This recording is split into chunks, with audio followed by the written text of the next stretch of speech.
Hello everybody and welcome to the 13th episode of the Pentagon Challenge, and today we've been rather rudely disrupted by the Africa Cup of Nations tournament, which is called a halt to South African football, even though the country itself has not qualified for the tournament. And we have plenty to talk about in our league table. I've just shown you it there, but we'll go back to it in a sec. So yeah, we'll just confirm that African football is indeed on a halt due to the tournament. It's held in Gabon, and I'm not too sure who will win it, but we'll keep an eye on it for future. But let's go back to the league table, where we have indeed lost our first game of the season, but we've extended our points lead to 5 from Milano United, and the underdogs of the season, Garangua United, have broken into the top 3 as well. Baroque FC, our opponents for the next month, we'll be playing them soon. They are unbeaten the last 5. They are in 4th place, ahead of Roses United, also a promoted team, and Amazulu down in there in 6th. It's very, very tight. A lot of teams trying to, improve their seasons, but look at FC Cape Town. They've really fallen off the radar. And then embarrassingly, Highlands Park and Cape Town All-Stars are firmly in the relegation zone. So let's take a look at the schedule now. And when we last met, it was the 0-0 at home to FC Cape Town. The first time we'd failed to score at home all season, despite them having a man sent off. It was a regrettable result, but look how we recovered from it just a few days later. It was a wonderful victory, 8-0 against Muhumbela United. They're in a horrible losing streak as well, but Lebo Mathiba, Afwi Lubisi, Nicholas Nigwazi, Potego Malachi and Arcaldo Van Gran all scored, and also Mubwela Wambi, but there was also an own goal which made the defeat even more harrowing for them. Next up was Roses United FC, a critical win without a doubt. We haven't done too well on our travels, but against a team that is doing really well in its debut season, it's good to see. Yusuf Abrahams gave away an own goal, and Matlasi Make put us 2-0 up before half time. It was a little bit harsh on Roses, but that's the way the ball bounced. Then the league season reset, and in a very important game we were held to a scoreless draw rather harshly against second place Milano United. That would have put us probably 6 points clear in the season, and unfortunately we failed to make that count. Then we suffered our first defeat of the whole season since August. We'd gone absolutely brilliantly, but finally we'd taken a defeat, and sadly it had to be against the Golden Arrows, the team we should be beating anyway, even though they were relegated a year ago. And we took an early lead, but it was taken away from us with 2 goals before half time. We had a man sent off late on, and they did even later, but we just couldn't get that all-important equaliser to stay unbeaten, and that led Milano United to tie us in the league. But since then we also made a stellar comeback, beating Santos FC 3-0, well deserved. We eventually got through Muhumbela United in the cup. Lebo Mathiba scored a crucial hat-trick that avoided our embarrassments despite a really poor start. In a winter friendly we played the Magic, beat them 3-2. Then when the season resumed, we beat Thandarol Zulu 2-1 at home, and it was a tough game, but we got through it. And Amazulu, an opponent that has taken a lot of points off us in just a short space of time, but we got a fantastic 3-1 win despite an appalling start where we conceded our second home goal of the season. But we survived, and despite an injury to Wana, we are doing very, very well. So if we carry on the good form, we should definitely be able to win the league, I have no doubts. Okay, sorry about that interruption. So that's brought another period of football to an end, so I have to wait till the 11th of February to play our next national first division game. Then in the South African FA Cup, we have been drawn against the champions of South Africa, the what's their name, Melody Sundowns. That's going to be absolutely riveting to say the least. They of course will want to win this tournament, and we have a home game against them. So the fact we've only conceded 2 home goals all season will make this a wonderful game to livecom, and I'll be bringing you that in the next episode. But now let's talk about the transfer window and the fact that I've decided to let some players out. Let's start with the man I just couldn't get rid of for ages and ages, but at last Tanda Royal Zulu stepped in and said, yes, we want to buy him, and thankfully they took him off my hands straight away. It's the January transfer window, so you can start to bring in players on free transfers, but they just wanted him immediately, and I'm just so relieved. I didn't really want him anymore, and at last someone wanted to take him off my hands. And a surprise loan deal for Mbuelo Wambi. He's gone to Colombia to play for Unitao Noma FC, so it seems like the South Americans really like their South Africans, as I've now seen a fair amount of them leave.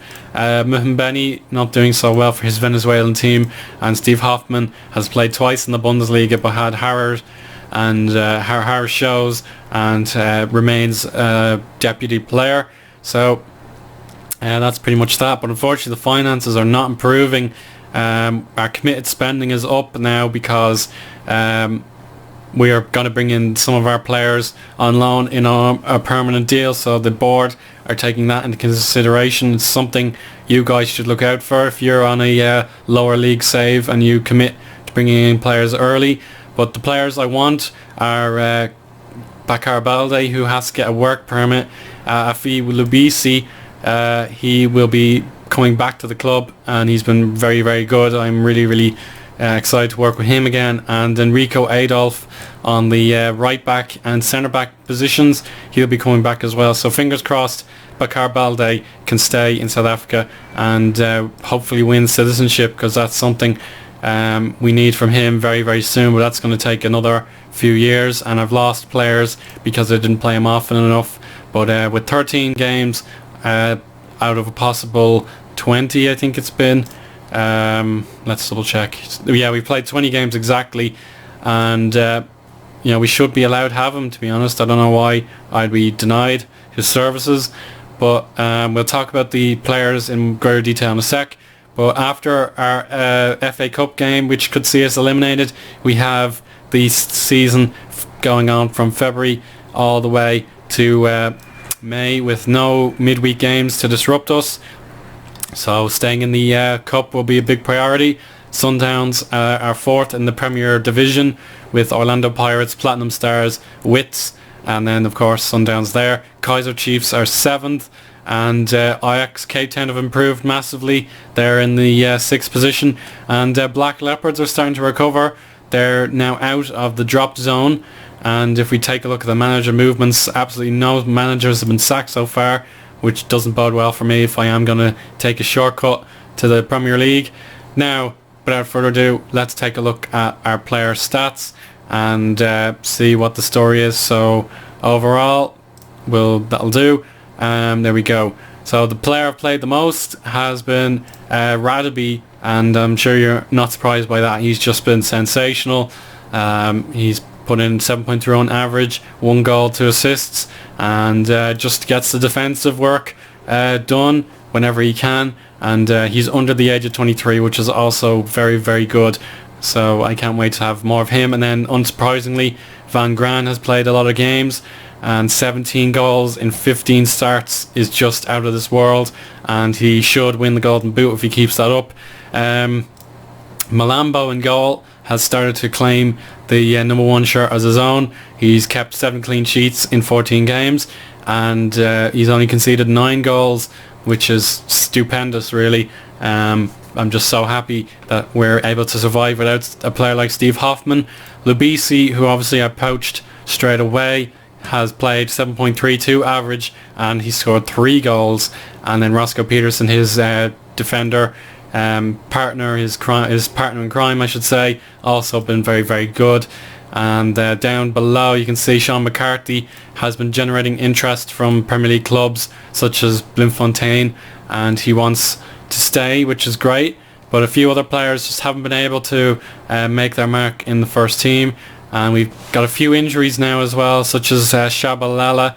He's out for a good few weeks. No, he's okay, 5 to 12 days. But Shellar, who has a twisted ankle, who back soon. Wana, you've seen he's got a strained knee ligament. And then another right back, typically Nathan Gertze, has a really bad injury as well. So just we have only 3 proper right backs and 2 of them are gone, and that just takes the mick really.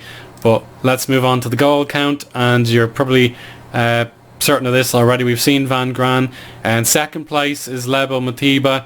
He hasn't been great, but he did score that hat-trick in the FA Cup, and that puts him in second place.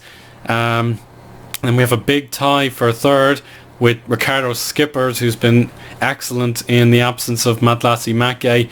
He's scored 3 goals and provided 5 assists, and he's had no injury problems since his horrendous broken leg.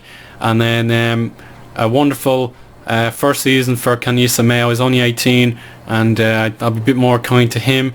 He's not had as many chances up front, but when he's been when he's been on form, he's been very, very good. Labisi, Make and Marumo also have 3 goals. Bakar Balde as well. We'll hopefully be able to keep him. But Marumo, it's just not gone quite according to plan for him. He scored 7 goals in 8 games last year, but now he's kind of struggling to feel wanted, but he isn't complaining directly. And then with 2 goals we have Mohamed. He's the young centre back. He's very, very good at the set piece, and I really wish I could play him more often, but I don't have a formation for him. Wana has 2 goals, and then Radabi, you saw his goal in the opening day. Nedlavu has a goal as well. Pidieto Malachi has 1 goal. It was one of them in the 8-0 win. It was a great drilled shot. And then last but not least, we have Nguazi, who I need to play more often, but I just don't have the space for him because of so many midfielders. Then on the assists count, Make, Balde have 6, Van Gran, Skippers 5, Wanan, Shabalala 3, Mayo, Radabi, Nedlavu, Nguazi have 2, Matlachi, Adolf, Sean McCarthy, Roscoe Peterson, Nathan Gertze and Lionel Matiswa have 1 each. Player match awards, Van Gran 4, Make, Balde and Skippers on the wings have 3 each. Shabalala has 2, Mayo, Radabi, Nedlavu, Mathiba with 1. In terms of passes completed, Ngape has 85%, but he has only played 6 games. Matiswa has 85%, Van Gran 84%, Wana also on 84%, and Moyoxiana tied with Skippers on 82%. Then we'll talk about yellow cards. Matiswa and Peterson 4 each, so they've been banned once. Van Gran, Skippers, Patterson and Gertze have 2, and then only Peterson and Patterson have been sent off. And then last but not least, we have the average ratings with Van Gran 7.84, Bakar Balde 7.62, Shabalala 7.60, Skipper 7.46, Make 7.34, and then a lot of players all the way down to Malambo have 7.0 at least. Then down the bottom half, Chaz Williams has been the worst player thus far this season. Matty Patterson with 6.74, Sean McCarthy, I won't go into him in too much detail, Gertze 6.83 and Moyoxiana 6.90. So nobody has really let me down apart from those players, but Wambi, his stats are probably lost now, but there they are, 7.18 for the season, but he just hasn't had the first team football either. So that leaves the player report, and I think that'll do very nicely for today's episode. We'll come back for that Sundowns game, as I mentioned. It's going to be the biggest game of my career thus far against a Premier League quality team, and if we lose in that, we'll be receiving prize money of 14,000 euros as opposed to what we got last year, which was 28,000 euros. But without any further hesitation, it's time to go, and we're getting ever closer to potentially getting promoted as league champions in the first division. But we'll have to be wary of Milano United. They have been really good this season themselves, but losing to Barocca FC away is a warning sign, but we'll have to keep our fitness high if we're going to stand any chance in that game. But I expect them to win their next games against Cape Town, Garangua and the Royal Eagles. But until next time, speak to you again soon, guys. Bye.